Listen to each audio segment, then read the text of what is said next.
Bonjour à tous et bienvenue pour le pilote de la conclusion sur Jurassic World, la colo du Crétacé. Alors je vous le dis tout de suite, la première fois ça n'a pas du tout enregistré. Du coup, je vais être obligé de refaire toute la vidéo.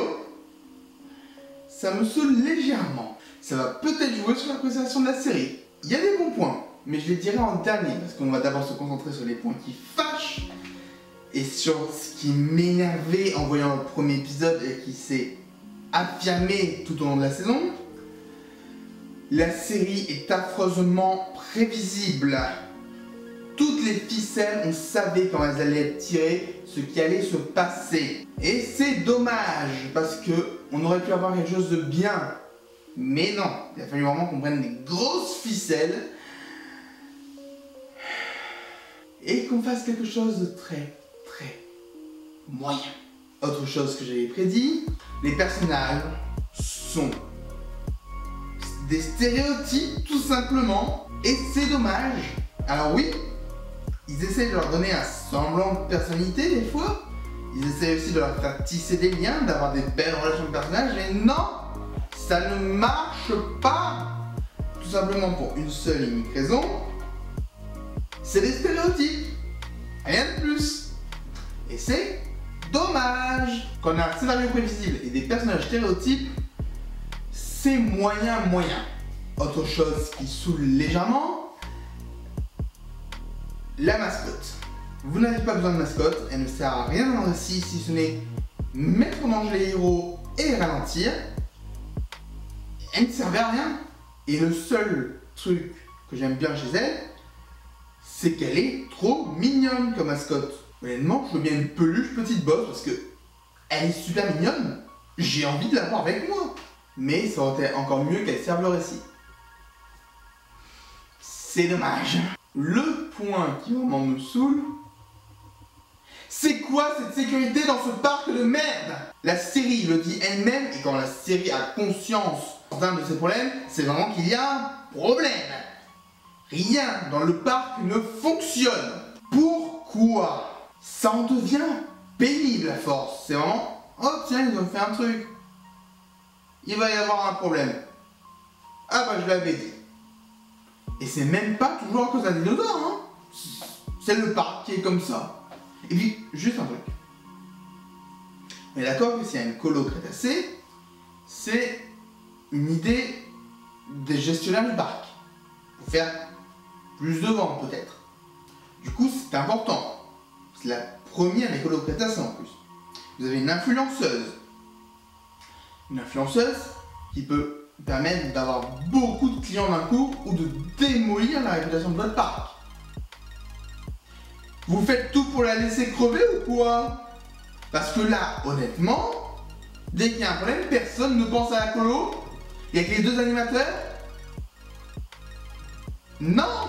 Vous devriez aussi penser à la colo, les autres. Et vous dire, ah bah tiens, ils sont pas là, qu'est-ce qu'on fait?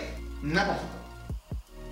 La sécurité, ça m'énerve. Honnêtement, ce sujet m'énerve. Surtout que, tiens, dernier départ du ferry à 18h. Vérifiez que tout le monde soit là quand même. Faites un tour d'hélico, je sais pas, mais il vous reste 6 enfants sur une île. Pour les deux derniers points qui me saoulent, passage en mode spoiler. Retrouvez-moi au timecode après pour éviter les spoilers de la fin de saison. La fin est beaucoup trop forcée. Ah, ils sont pas réussi à avoir le ferry. Du coup, il y aura une saison 2. Qu'est-ce que tu veux que la saison 2 raconte? La saison 2, ça va être, on va appeler quelqu'un, on va essayer de survivre. C'est tout. Et à la limite, les deux animateurs vont essayer de retourner sur le parc et de repartir. Waouh, génial. Et ensuite, l'autre point. Oh mon Dieu, il est vivant. On s'en doutait qu'il était vivant. Seulement, là, dans l'état où il est, il va être bouffé par des dinosaures. Donc, ça, limite, faites-le vraiment mourir. Et il les couilles de le faire. Netflix arrive à faire des trucs chocs. Faites-le. Juste un truc vite fait sur le générique, je l'aime pas du tout. Il est pauvre. C'est vraiment le bas étage du générique. Et pourtant, malgré tout ce que je viens de dire, je vous conseille la série. Et surtout pour deux raisons, elle est sympa à suivre et on découvre le parc. Et je pense que mes problèmes que j'ai avec la série viennent juste du format.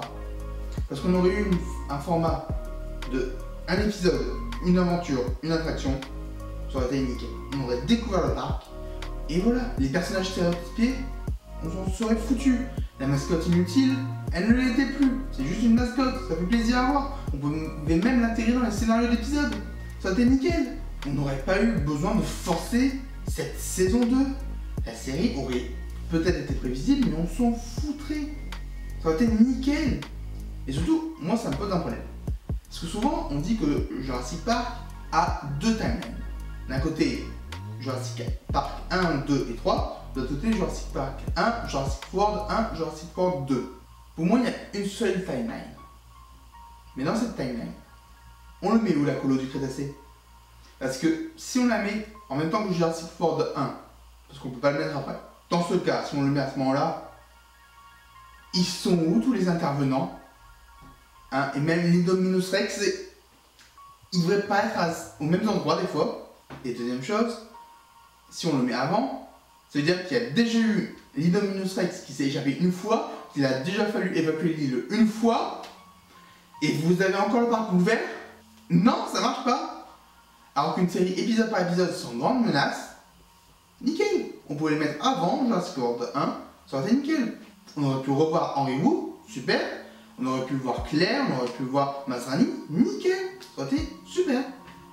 C'est le format qui pêche. Et c'est dommage. Parce que j'avais envie de découvrir Jurassic Park. J'avais envie de découvrir Jurassic World et ses aventures. Dommage. Mais la série reste sympa, elle n'est pas hyper longue, donc je n'ai pas l'impression de m'être fait berner. Ça va. Si la vidéo vous a plu, n'hésitez pas à la partager, à mettre un pouce bleu, à la commenter et surtout à vous abonner à la chaîne si vous n'êtes pas abonné. Merci à tous d'avoir suivi et à très bientôt.